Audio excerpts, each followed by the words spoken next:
Astral projection, otherwise known as an out-of-body experience, the ability to take your consciousness, the very essence of what you are, out of your physical body and into a new vehicle, an astral body, for you to use to traverse time and space. You can venture into the spirit world, you can venture into your Akashic records, you can venture to palaces, realms that only exist in the astral plane, like Shambhala, where you'll find immortals and other beings that know how to do all of what I'm about to say today, and so much more.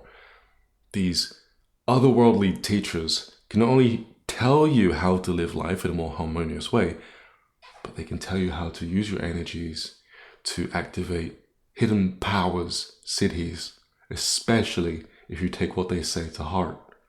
Astral projection, a lot of people, it's been an uptick, a lot of people have wanted to learn how to do this.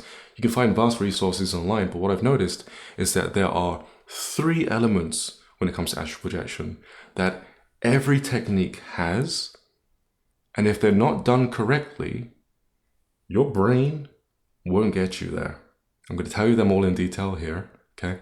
I'm Ryan JC, Ryan James Cropper, a spiritual life coach. I've recently been told that I'm more like a spiritual mentor because I teach from experience as opposed to, well, book-based logic, which I'm perfectly fine with. Astral projection. I've been doing this my entire life. I will not tell you my age, but just know that I've been doing this for a very, very, very long time. When I was born, I wasn't completely scrubbed. I knew things that I shouldn't have known. I had abilities that apparently didn't exist, like mind reading, as well as just seeing dead people. Just a baby. Couldn't even speak English, yet I knew what everyone was saying. I knew the scenario I was born into because I had set it up before I incarnated here. I was very much awake.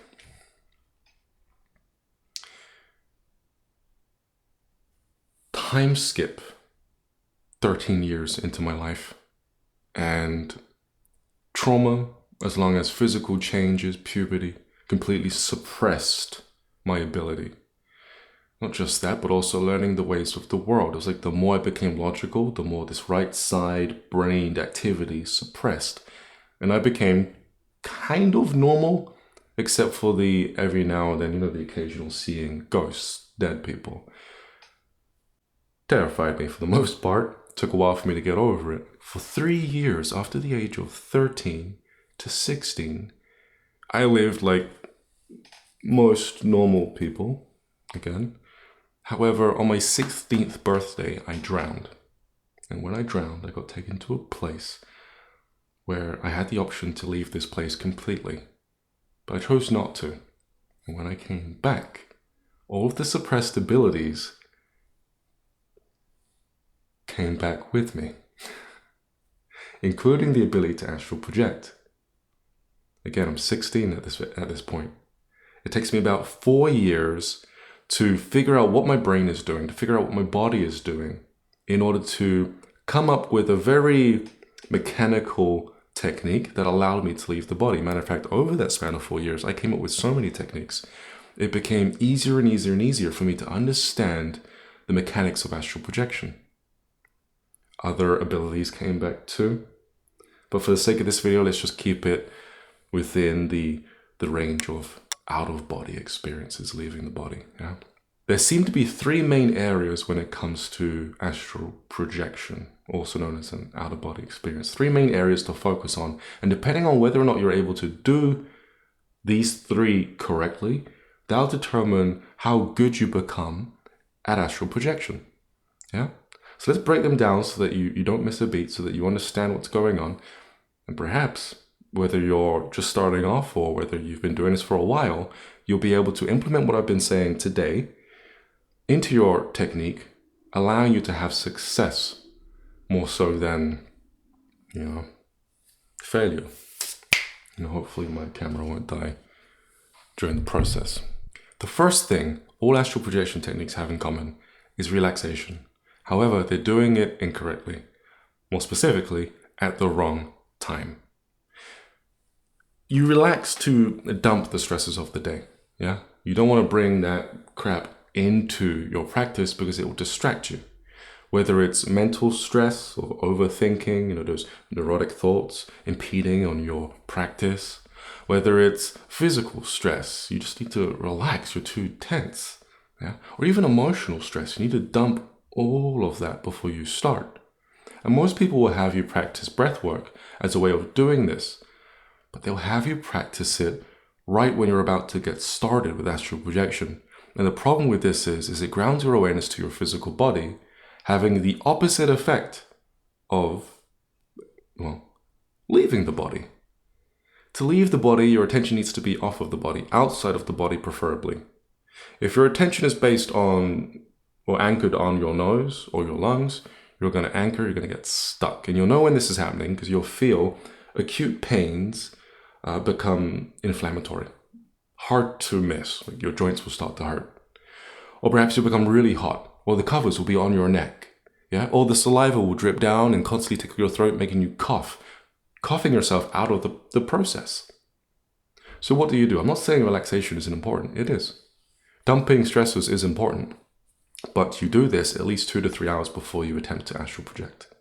Because then, within that time frame, you'll find yourself calibrating again. Having your awareness naturally come off of your body as you start paying attention to your phone, TV, your food.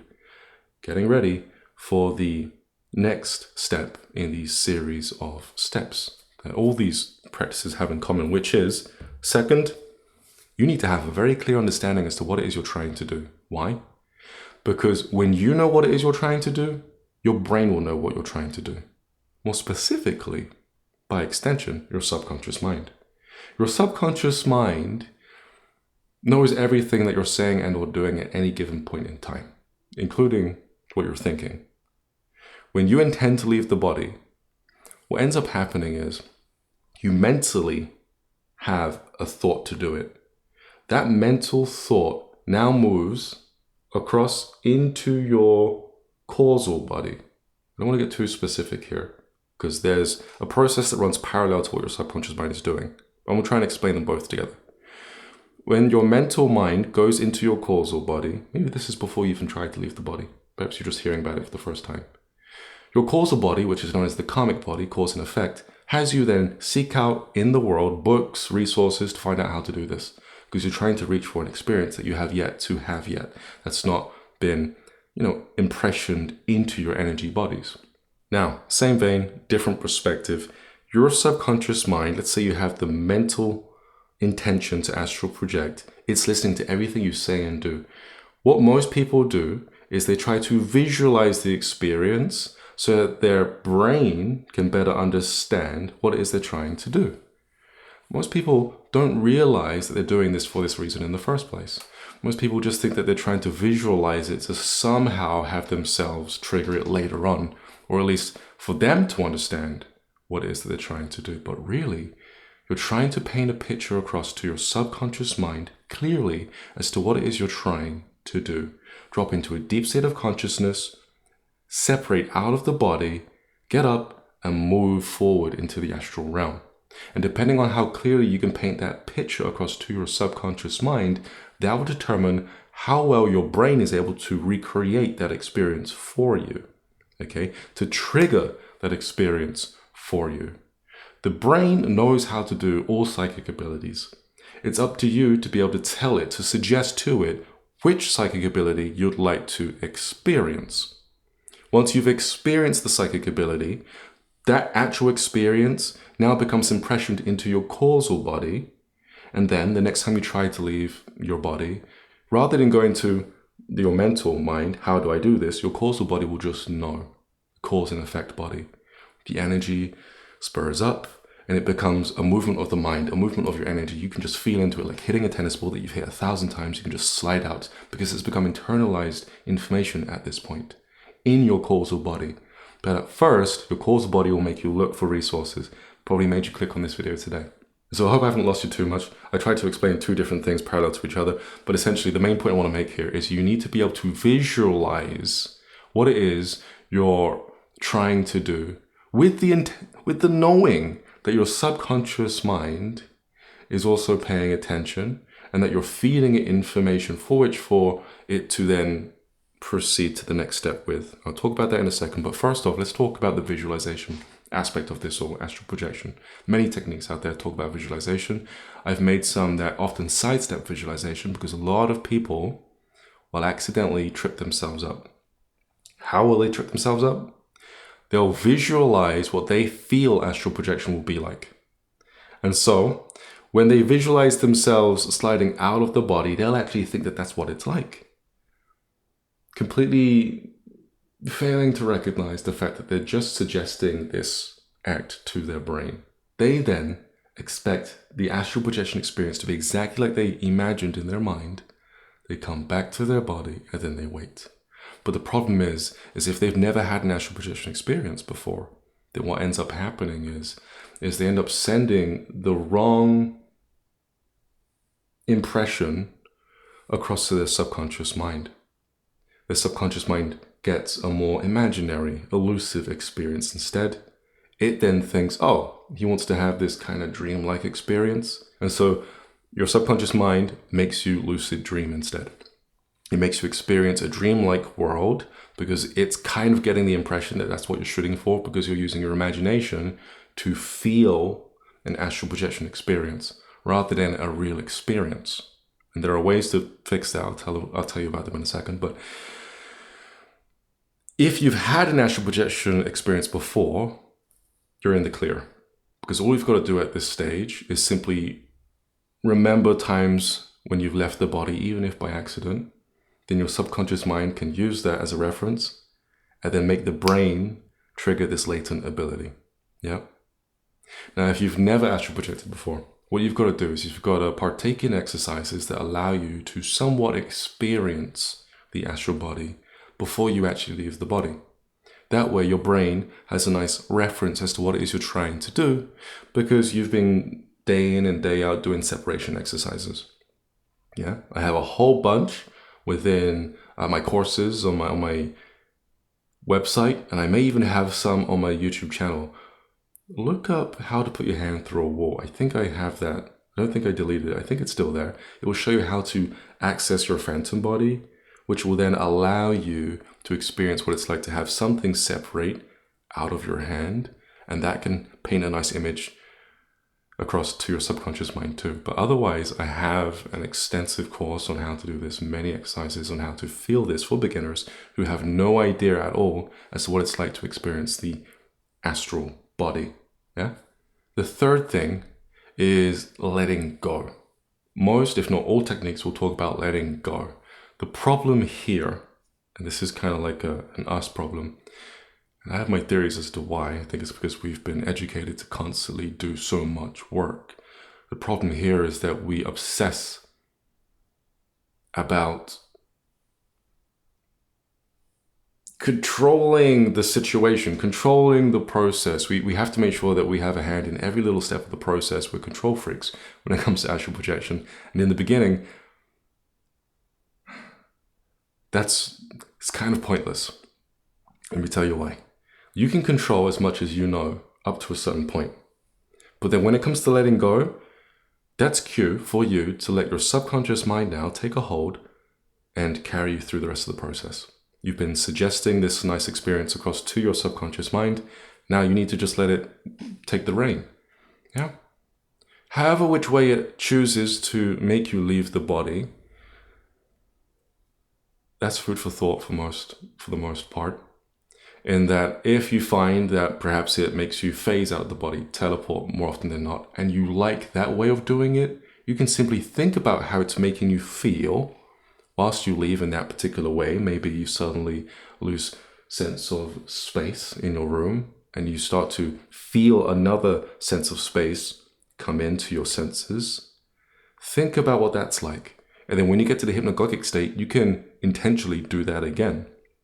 You can sit in the hypnagogic state, feel the space around you, place your awareness downstairs, feel that space, and then just will yourself to experience more of downstairs to materialize around you. And you'll feel yourself phasing from your physical body down in your living room.